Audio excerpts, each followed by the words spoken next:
Bizarre Brain Comics. Oh, hello, my comic book friends, and welcome to Bizarre Brain Comics. I am Gary, your host. There we go. This is where I like to take a look at some older comics, talk a little bit about the characters and creators, and examine the stories and the art. So this time, I'm going to have, because in recent months I've been covering an occasional British comic. Well, that's just what this is here. This is the Superheroes Monthly, Volume 1, Number 7 from 1981. Superheroes. And this also fits into the my series of on Batman, featuring Batman for the past several days. Now, this is Superheroes Monthly. Of course, as I said, is a British comic book from 1981. And this title, see, we're more familiar with the American comics reprinted, like the Marvel ones, like in these. But DC wasn't as widely spread over there because they didn't have, like they had Marvel UK, they didn't have the equivalent. And in 81, Egmont Publishing started this title, which Volume 1 was 12 issues, and Volume 2 lasted another, was it 7 issues? I think is what it said, 7 issues into 82. And this featured DC as superheroes. Each issue had 3 stories in it, and usually had at least one featuring Batman and one featuring Superman, and then one of the other characters. Well, I've got another issue. We'll take another look sometime. And but they all had these amazing airbrushed painted covers. You can see this one here, and then on the back it's see it without the masthead. Would have made it for a good poster. And of course, this particular issue, is in celebration of the release of Superman 2, a special movie issue from the time of Superman 2. That's why this is obviously a Christopher Reeve Superman. Oh, of course, then we got Zod, Non, and Lursa. Ursa. Lursa's the Klingon. From Superman 2. So. But the interior stories have nothing to do with the movie. But there is a small prose article with photographs about the movie.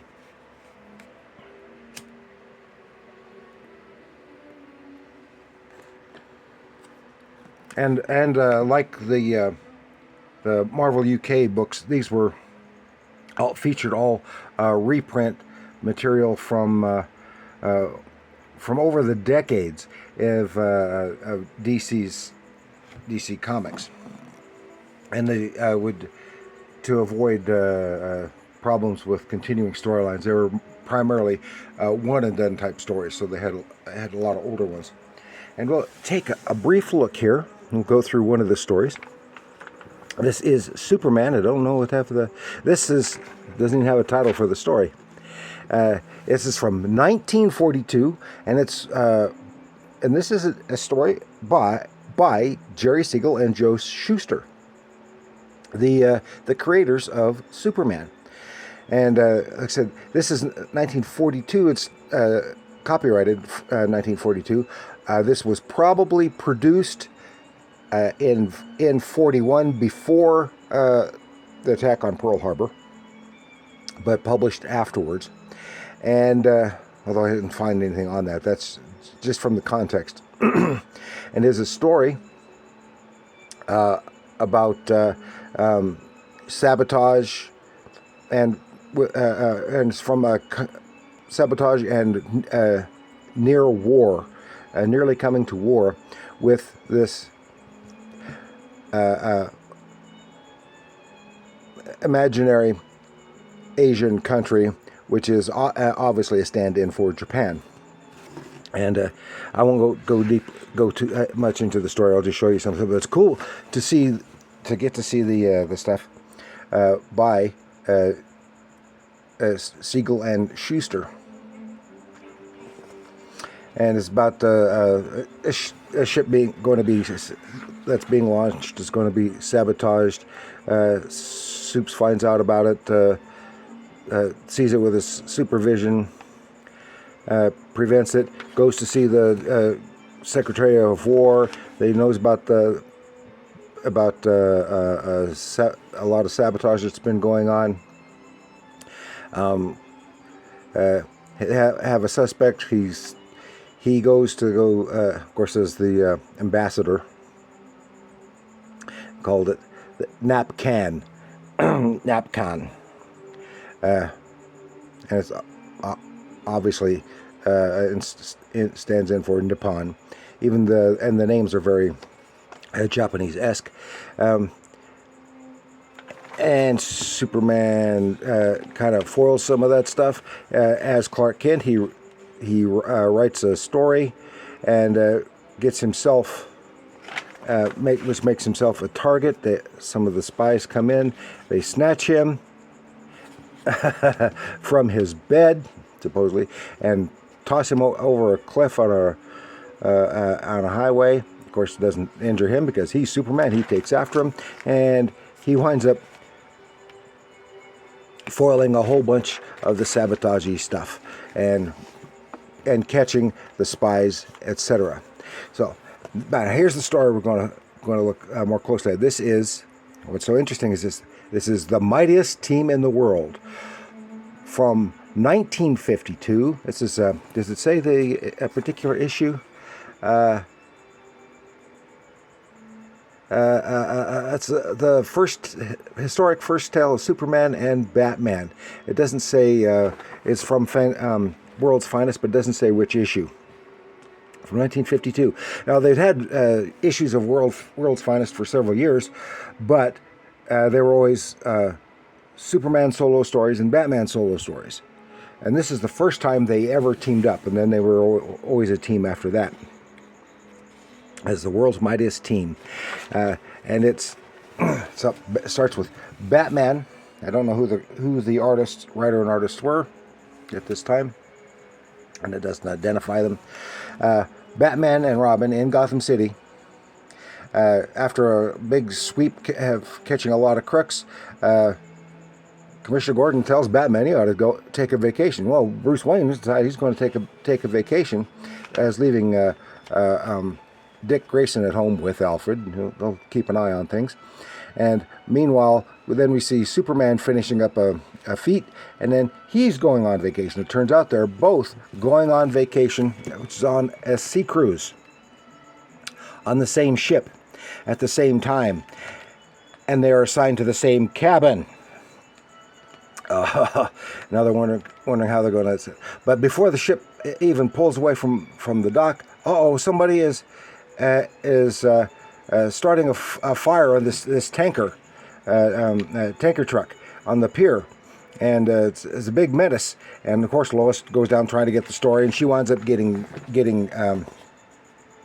trapped and getting herself in trouble as always. So both Superman and Batman, in their normal guise, so pretend like they don't notice what's going on. Said, I think it's time to go to bed. They shut off the lights to get undressed, and they're doing that. But while that's going on, there's a flash through the porthole into their cabin, blasting the darkness, and they see each other as they change to their alter egos. They both swing into action. Superman grabs the tanker truck and to put out the fire, while Batman swings down through the flames to save Lois Lane, and Superman extinguishes the rest of the fire. Then they find out that while this was all a distraction for a big jewelry heist going on just a little bit of ways on the pier, and now they don't know what to do. So then, because they decide since the pier has been blocked off, the criminal could not have gotten away, and he must be planning on getting away on the ship. So in their superhero guises, they go aboard the ship. They get themselves another cabin together as Batman and Superman. But how are they going to deal with Lois Lane? They slip in there. Because Lois was not going to go, but with this going on, she has decided she's going to go too. So she's got her own cabin.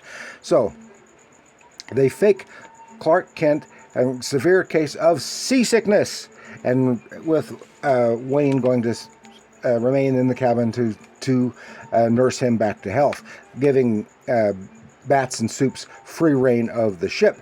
But then they have trying to keep Lois Lane out of Superman's hair while he's doing some of the investigating.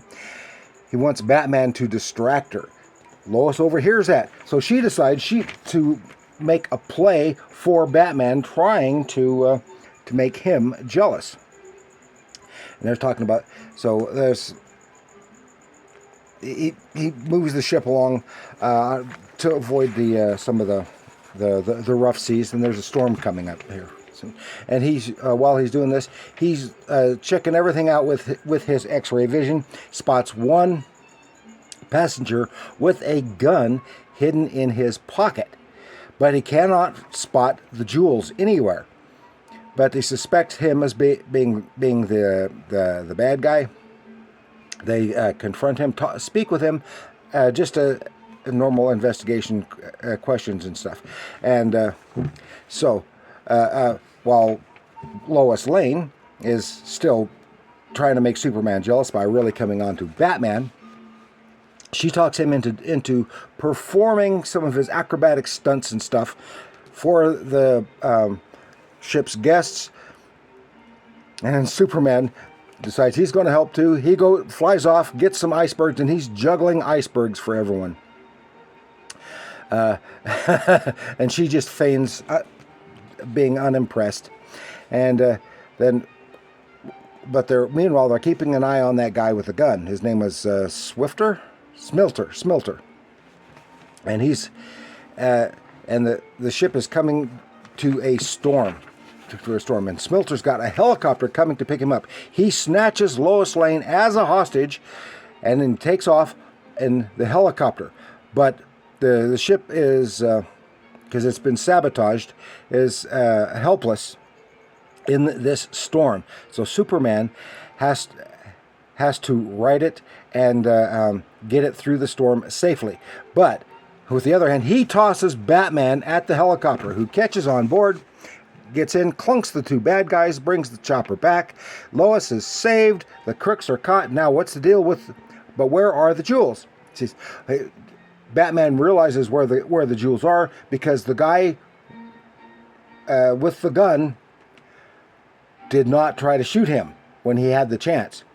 And it turns out that the diamonds were secreted inside the lead bullets of the gun.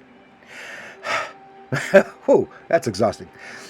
Then they have to figure out how to get deal with Lois and get off the ship when they're returned back to port. Batman and Superman make a big deal out of, now that everything's taken care of, we'll fly away. They go away. So they take off, sneak back as Bruce and Clark, but the ship is pulling into port. Now what are we going to do? Or we'll soon be pulling into port. And says, and of course she's always suspicious, as soon as Superman and Batman left, you and Bruce appear again. Yes, the stop at that port revived me. So they sneak off the ship. Batman makes an appearance in Gotham City, and they hear about that through the news back on the ship when they sneak back in.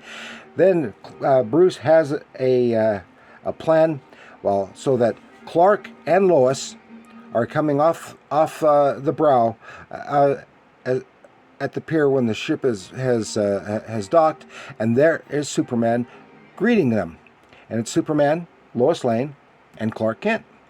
Then Clark and Supes slip away, and it was Batman disguised as Clark Kent, because he's a master of disguise. So they come back out as Bats and Supes, and Lois Lane has gone off with Robin.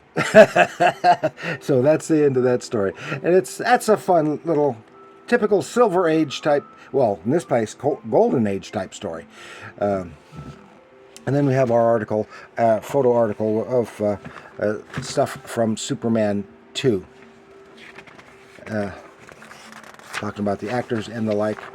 Then we have a story of, well, I'm not going to go into, is Clark Kent hero, Superman, public enemy. This is from 1969. See, so they covered a lot of years. Something happened. Clark Kent gets up, goes to go to work, and people are swamping him. He's a hero. He can't figure out why. Everyone said he's a hero. He makes an appearance as Superman, and everyone just despises Superman. And it's a convoluted alien and typical Silver Age type silly story, and that's about all I'm going to say about that, just to cut down the time. But it's all a good fun read. And that is this for the Superheroes Monthly British comic book. So it's always fun to see their the British stuff, what the British kids were reading way back when. So I want to thank you all for joining me. And please like, share, and subscribe. And leave your comments down below. Have you ever seen any of these any issues of this particular comic magazine, or anything like that? Any of that stuff, or these particular stories? Let me know in the comments down below. And remember, comics are art.